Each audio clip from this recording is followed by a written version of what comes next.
Jadi Mas Jokowi, tunggu saja dengan sabar, tidak ada manusia bisa melawan sunnatullah. Dan Presiden Prabowo bisa membuka jalur negosiasi untuk mengontrol peran Gibran di pemerintahannya. Saya sangat dibantu oleh pendahulu saya, oleh Presiden Joko Widodo pada saat itu.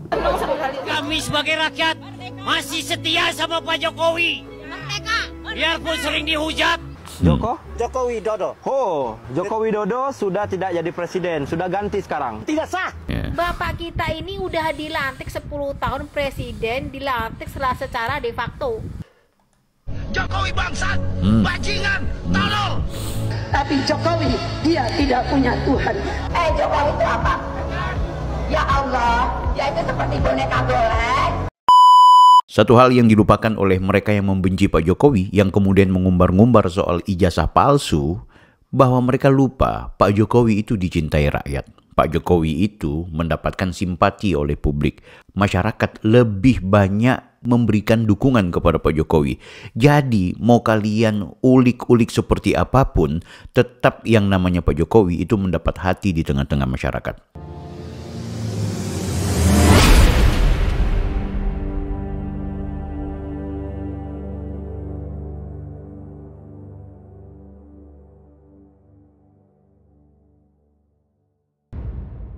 Guys, Anda kembali bersama saya lagi Bang Bil.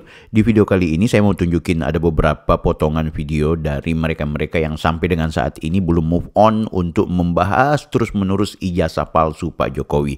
Dan yang saya heran juga adalah dari mana sih mereka melihat ada ijazah palsunya Pak Jokowi. Berarti ada ijazah yang sudah diperlihatkan ke publik yang itu adalah palsu. Ya kan? Padahal sampai dengan saat ini setahu saya Pak Jokowi belum pernah memperlihatkan ijazahnya. Oh, sudah ada di UGM, sudah ditunjukin di ruang publik. Pertanyaannya, apakah itu yang dimaksud dengan ijazahnya Pak Jokowi? Kita akan bahas ya, tapi sebelumnya saya perlihatkan dulu ini ada video yang menarik dari Pak Sengku nih. Pak Amin Rais. Guys, kita langsung saja cek ini bagaimana beliau ngoceh soal ijazah palsunya Pak Jokowi. Ini kita dengerin aja, tapi kali ini dia kayaknya nyumpah-nyumpahi Pak Jokowi. Jadi Jokowi lah penanggung jawab utama kebobrokan Indonesia selama ini. Dan jangan lupa, sunnatullah terus berjalan sejak awal penciptaan Adam dan Hawa sampai hari akhir nanti. Tidak ada kezaliman, kebohongan, ketakaburan, keculasan, dan kemunafikan yang tidak jatuh ambrol. Jadi Mas Jokowi, tunggu saja dengan sabar, tidak ada manusia bisa melawan sunnatullah. Jadi terpulang kepada Anda, Mas Mulyono, Mas Jokowi, apakah Anda terus akan bersikukuh mengatakan punya ini, punya itu, ternyata memang semua kan bodong. Jadi haraplah, ingat satu ketika kita akan pasti mati, dan di alam sana itu, ya, di alam akhirat itu, kita akan dimintai tanggung jawab secara menyeluruh gitu. Dan tolong Anda sudah nggak usah main presiden-presidenan, ya udahlah seperti dicontohkan oleh Pak SBY, oleh Megawati, ya, dan lain-lain, ya itu setelah selesai ya sudah gitu, tidak seperti Anda itu, ya nggak ada titik puasnya, nggak ada titik apa. Menurut kalian gimana guys? Ini bapak ini kayaknya beliau lupa bahwa Pak Jokowi itu pulang ke Solo dengan ketenangan, ya cuma kan publik, masyarakat yang memang mendatangi beliau terus-menerus gitu. Jadi ini yang saya bilang, jadi kalian mau hajar Pak Jokowi dari sisi manapun, masyarakat berbondong-bondong tetap menuju ke beliau. Jadi bukan beliau main presiden-presidenan Pak. Gimana beliau mau istirahat tetap dikunjungi orang kan gitu. Ya bahwa kemudian beliau main medsos, ya beda lah Pak SBY dengan Ibu Megawati. Pak Jokowi itu sudah berkolaborasi dengan teknologi, sudah beradaptasi dengan generasi Z, ya generasi milenial, di mana mereka sangat dekat dengan teknologi, dengan dunia maya, medsos. Jadi Pak Jokowi ya memanfaatkan itu juga, karena memang beliau orangnya produktif. Tapi nasihat Pak Amin Rais perlu dihormati oleh Pak Jokowi terkait untuk bagaimana kemudian punya tanggung jawab bahwa di hari akhirat nanti akan ada apa ya semacam apa tadi yang dibilang sama Pak Sengku ini ada pertanggungjawaban yang harus kemudian dibentangkan, ya itu pasti setiap orang. Jadi kalau Pak Jokowi punya kesalahan ya pasti akan mempertanggungjawabkan. Tapi kan memang kalau di video ini sebenarnya beliau mau hajar soal ijazah palsunya Pak Jokowi. Itu kalau Anda bisa tonton dari awal itu bisa dilihat itu. Tapi ya sudah, tetap dia bersikuku bahwa Pak Jokowi itu tidak punya ijazah, tidak lulus di UGM, ya, sehingga itu ya bagi dia Pak Jokowi sudah blunder dan melakukan pelanggaran, sehingga itu dia ingatkan bahwa sunatullah nanti ada hukum Tuhan. Betul Pak, sama dengan hukum Tuhan yang kemudian pasti akan Anda dapat ketika Anda pernah dulu melakukan pelengseran kepada Gus Dur. Perbuatan-perbuatan buruk Anda itu pasti juga akan dipertanggungjawabkan. Kullukum ra'in wa kullukum mas'ulun an ra'iyah. Setiap kita itu pemimpin dan dipastikan akan dipertanggungjawabkan, termasuk Pak Jokowi. Tapi soal ijazah ini kayaknya tidak akan pernah berhenti. Nah, ini ada satu video lagi guys, aku mau perlihatkan. Ini jahat betul sih. Ya, ini kumpulan narasi-narasi kebencian yang disampaikan oleh pembencinya Pak Jokowi, dan ini memang video lawas tapi menurutku mereka tetap berkesinambungan sampai dengan saat ini. Kita langsung tonton guys. Jokowi bangsat, bajingan, tolol. Tapi Jokowi dia tidak punya Tuhan. Jokowi itu apa? Ya Allah, dia itu seperti boneka golek, ditata ke sini ditata ke sini tapi sebenarnya EQ-nya lebih pintar anak saya loh. Jokowi adalah antek-antek komunis. Antek-antek komunis. Jokowi, presiden gagal. Tapi faktanya dia presiden dicintai rakyat, mati lu. Approval ratingnya hari ini untuk di Pulau Jawa ini 82%. Di Jawa Barat 73, di Jawa Tengah 92. Approval ratingnya, kita mau ngomong. Jokowi hebat. Jokowi presiden yang ke-7 datang bisa lihat kami di lumpur dan hutan rimba ini. Jokowi presiden yang kami cintai, Asmat. Jangan pernah ngelawan orang baik loh Pak. Ini rumus dari kakek saya. Jangan lawan orang baik. Yang kedua, jangan lawan orang cantik. Kalah kau Pak.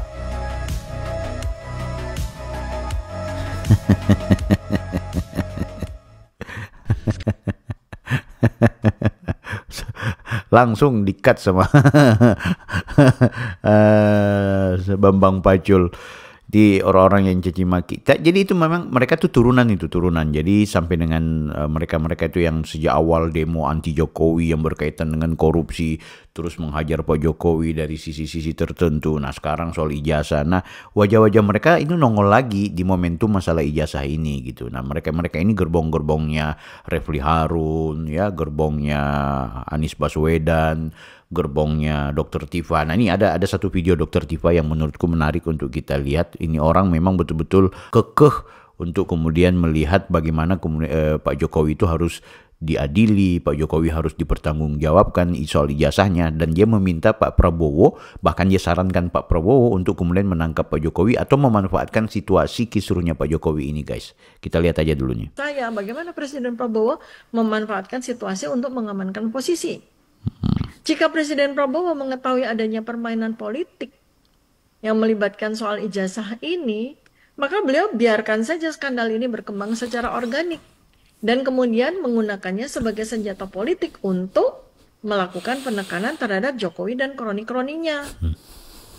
Dan Presiden Prabowo bisa membuka jalur negosiasi untuk mengontrol peran Gibran di pemerintahannya, atau kunci aja sekalian. Dan Presiden juga bisa memanfaatkan tekanan publik untuk memperkuat TNI dan Polri agar ada di bawah kendalinya. Dan bisa mengiring opini bahwa Presiden Prabowo ada presiden yang akan membersihkan warisan buruk Jokowi.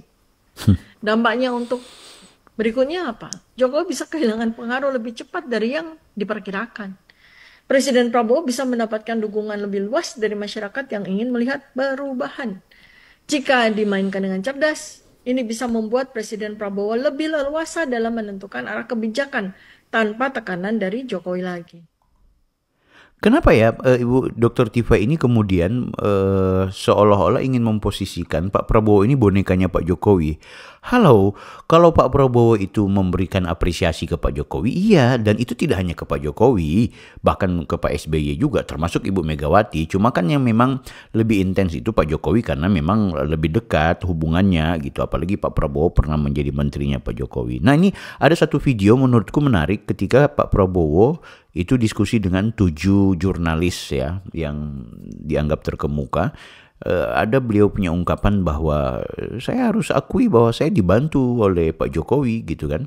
Ini kalau nggak salah ada ya, saya perlihatkan ke teman-teman ini videonya, silahkan langsung ditonton setingkat. Bisa dikatakan saya waktu itu sudah nggak ada waktu istirahat juga. Memang tidak di cover oleh wartawan, media, tapi kita kerja terus. Sehingga dan saya di sini saya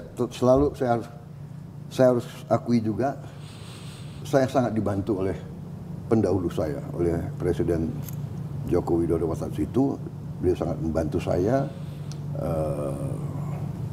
sehingga sesudah saya dinyatakan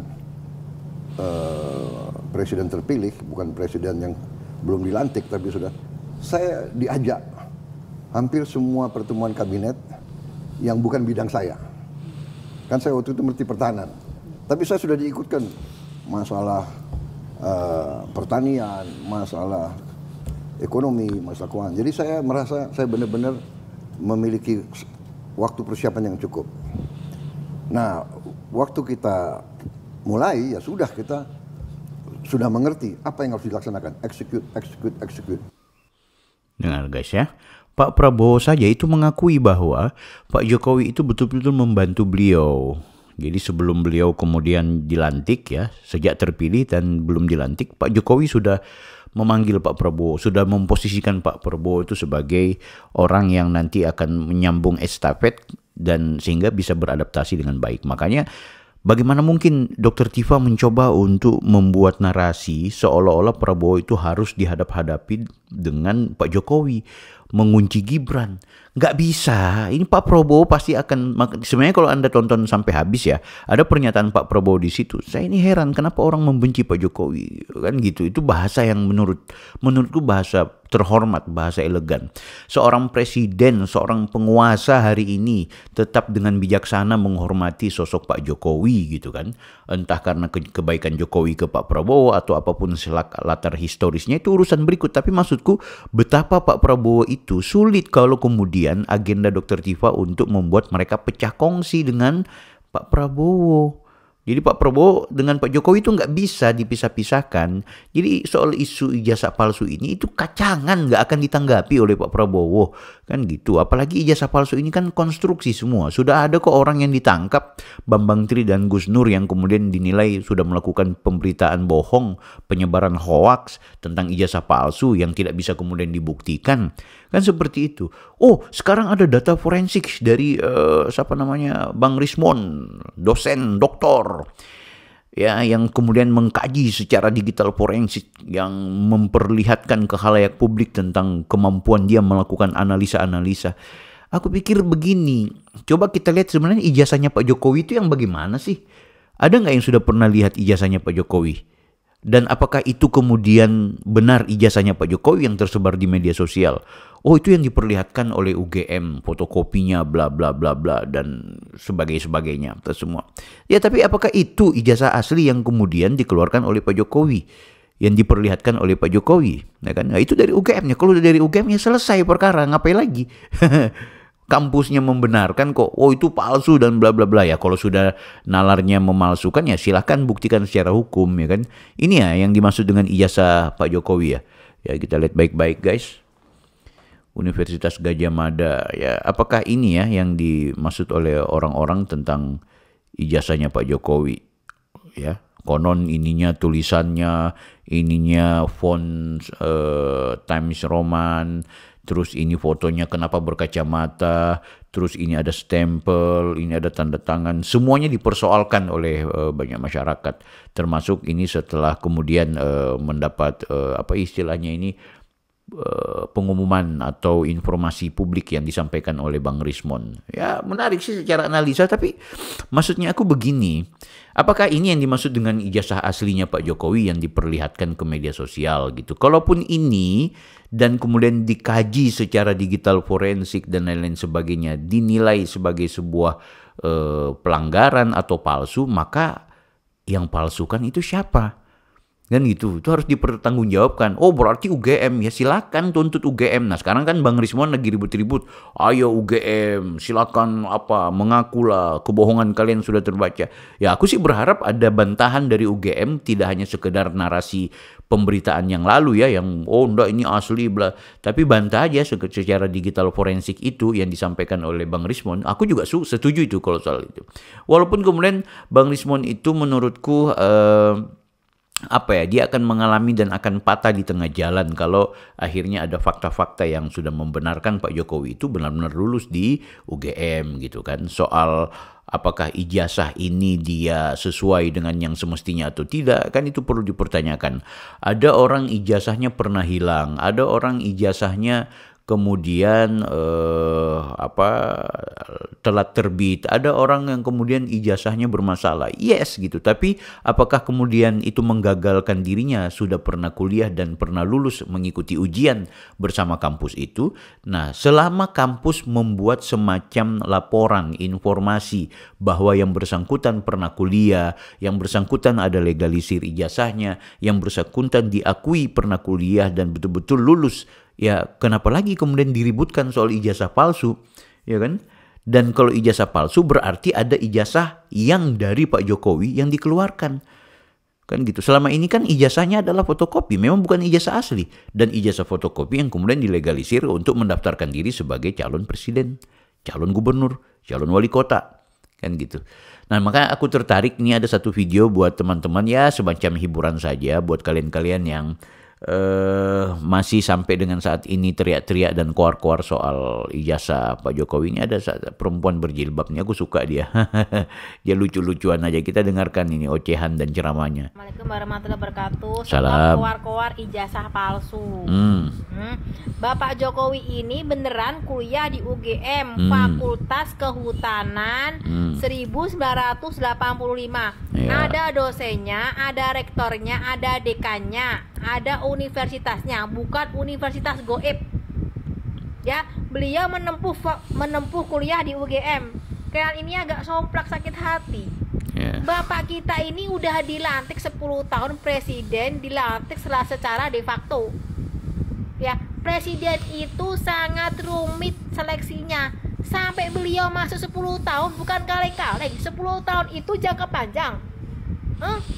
Itu berdasarkan ijazah asli. Mana bisa Bapak Jokowi memasukkan ijazahnya beliau, ada nomor ijazahnya, ada stempel, ada tanda tangan dekan, ada tanda tangan rektor, ada fotonya, ada nomor resmi ijazahnya.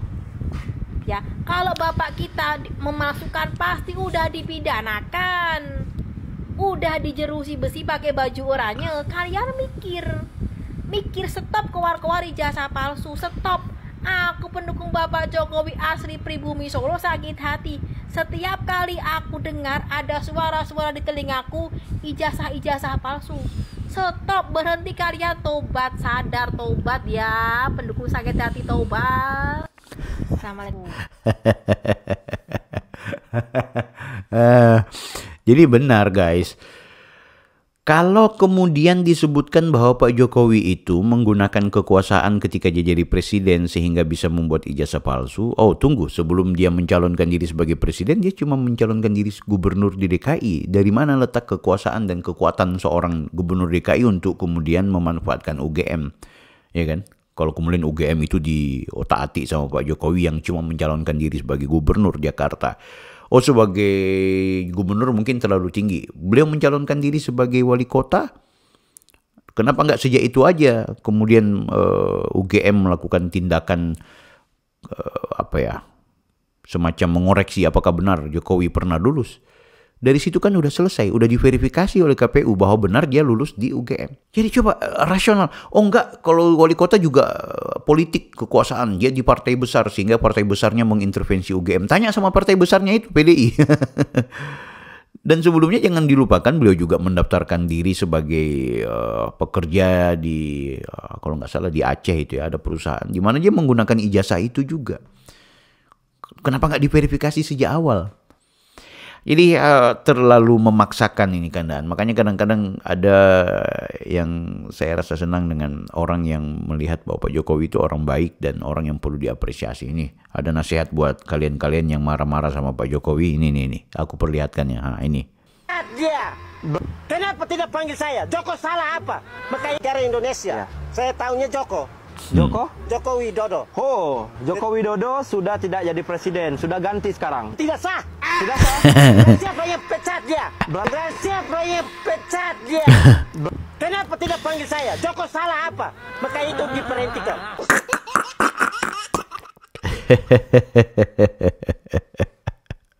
Jokowi salah apa guys?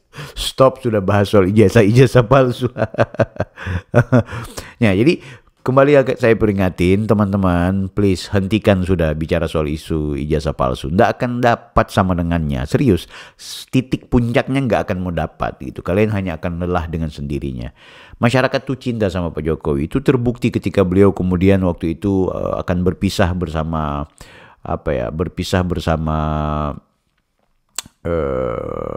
ketika beliau berhenti sebagai, bukan berhenti ya, purna bakti ya, purna tugas. Ya, berpisah dengan masyarakat secara kelembagaan presiden. Betapa masyarakat itu mencintai beliau. Ini saya perlihatkan ke kalian lagi. Mudah-mudahan ini bisa jadi informasi. Bangga saya sekali. Bangga, Pak. Ketemu Presiden RI ini. Baru. Saya senang sekali. Memang saya pengen ketemu, pengen lihat langsung ketemu Bapak. Apalagi ini jabatannya udah mau berakhir. Saya senang sekali. Udah nggak bisa bilang apa-apa saya Pak. Moga mau Bapak sehat, Bapak diberi panjang umur. Begitu aja Pak. Terima kasih Pak. Senang sekali. Kami sebagai rakyat masih setia sama Pak Jokowi. Biarpun sering dihujat, beliau sangat sabar. Gimana ya Pak? Saya bisa ngelihat, saya bisa salaman. Ya karena nggak ada presiden kayak gitu dari dulu. Dulu saya nggak pernah pengen foto, nggak pengen apa. Dulu saya golput, semenjak 2014 saya nyoblos beliau, Pak. Harapan apa, Bang? Harapannya satu, Bapak sehat. Mudah-mudahan nanti setelah 2024, ya memang kalau pengen seperti beliau susah ya Pak, tapi ya minimal sama merakyatnya kayak Bapak. Keren guys. Bagaimana buat kalian yang sampai dengan saat ini belum berhenti untuk menghujat Pak Jokowi? Lihatlah betapa masyarakat menghormati Pak Jokowi. Oke, kalian akan bilang bahwa dia menipu, dia berbohong. Iya, itu karena bawaan teman-teman yang memang sampai dengan saat ini juga anti sama Pak Jokowi oleh karena latar belakang. Perlu kita hormati, tapi please sudahi ya, sudahi. Kalian akan lelah dengan sendirinya guys. Kalau menurut kalian bagaimana? Tulis di kolom komentar. Jangan lupa like, comment, dan subscribe. Kita berjumpa di video berikutnya. Saya Bang Bil, Offside.